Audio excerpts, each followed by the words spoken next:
Welcome my channel. நம்ம channel first பார்க்குறவங்க மறக்காம நம்ம சேனலை சப்ஸ்கிரைப் பண்ணிக்கோ.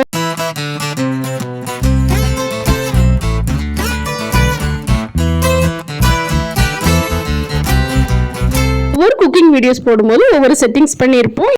இந்த செட்டிங்ஸ் எப்படி இருக்கு அப்படின்னு மறக்காம கமெண்ட்ல சொல்லுங்க. நம்ம இன்னைக்கு குட்டி குலோப்ஜாம் பண்ண போறோம். எப்படி பண்ணலாம் அப்படின்னு பார்க்கலாம். இதுக்கு நான் ஆச்சி குலோப்ஜாம் மிக்ஸ் தான் எடுத்துருக்கிறேன். இதில் நான் பால் கொஞ்சமாக ஊற்றி மிக்ஸ் பண்ணிக்கிறேன். தண்ணியும் ஊற்றிக்கலாம், ஆனால் பால் ஊற்றணும் அப்படின்னா டேஸ்ட் ரொம்பவே நல்லாயிருக்கும். காய்ச்சி ஆற வச்ச பால் சேர்த்துக்கிறேன். நீங்களும் இதே மாதிரி சேர்த்துக்கோங்க. ரொம்ப தண்ணி ஏறக்கூடாது, அதே நேரத்தில் ரொம்ப ரொம்ப கல் மாதிரி இருக்கக்கூடாது. இந்த மாதிரி கையில் தொட்டால் சாஃப்டாக இருக்கணும். மேலே கொஞ்சமாக நெய் அப்ளை பண்ணி பழையபடி நல்லா அதை உருட்டிக்கோங்க. வெடிப்பு எதுவுமே இல்லாத அளவுக்கு நல்லா ஸ்மூத்தாக அழகாக உருட்டி எடுத்துக்கோங்க. இப்போ நம்ம அழகாக உருட்டி தயாராகிருச்சு. இப்போ இதை நான் குட்டி குட்டியாக இந்த ஒரு உருண்டையுமே மொத்தமே ஒரு பெரிய குலோப் ஜாமுன் தான் இருக்கும். நம்ம மினியேச்சரில் பண்ணுறதுனால நம்ம குட்டி குட்டியாக பண்ண போகிறோம். இப்போ சின்ன சின்ன உருண்டைகளாக நான் பிடிச்சிக்கிறேன்.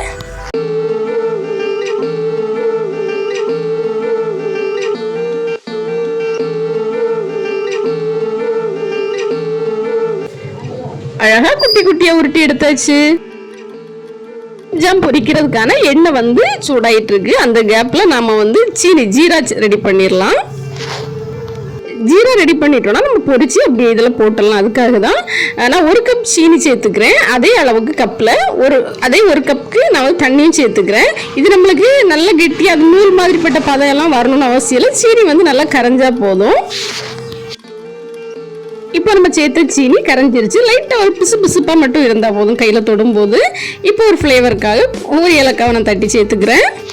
இப்போ நாம் ரெடி பண்ணி வச்சிருக்கக்கூடிய குலோப்ஜாம் உருண்டைகளை நாம் கோல்டன் ப்ரௌன் கலர் வர வரைக்கும் பொரிச்சு அப்படியே சீனி பாகில் சேர்த்துட வேண்டியதுதான்.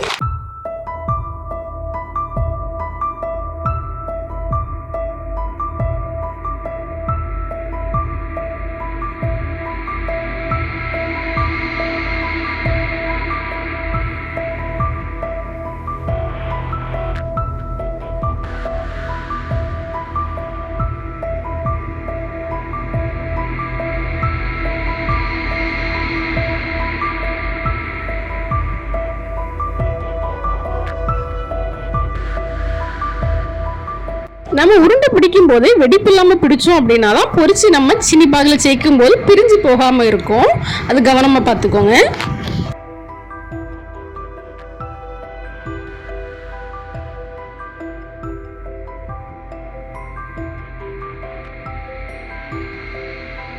ஜீரால எல்லாத்தையும் சேர்த்துட்டு ஒரு மணி நேரம் போல் அப்படியே விட்டுருங்க. அப்போதான் அந்த ஜீரால அந்த குலோப்ஜாம் நல்லா ஊறி போய் நல்லா இருக்கும். இப்போ ஒரு மணி நேரம் கழிஞ்சிருச்சு. இப்போ சூப்பராக நம்மளுடைய குலோப்ஜாம் ஜீரால ஊறி ரொம்பவே அழகாக இருக்குது. நீங்களும் இந்த மாதிரி பண்ணி பாருங்கள். தேங்க்ஸ் ஃபார் வாட்சிங். மறக்காம நம்ம சேனலை சப்ஸ்கிரைப் பண்ணுங்கள், லைக் பண்ணுங்கள், ஷேர் பண்ணுங்கள், கமெண்ட் பண்ணுங்கள். இப்போ ரொம்பவே ஆசையாக உட்காந்துருக்கக்கூடிய நம்ம குழந்தைங்களுக்கு நம்ம இதை கொடுத்துடலாம்.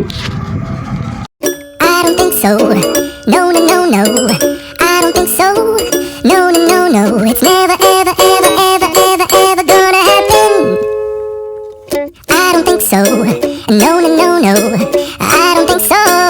No, it's never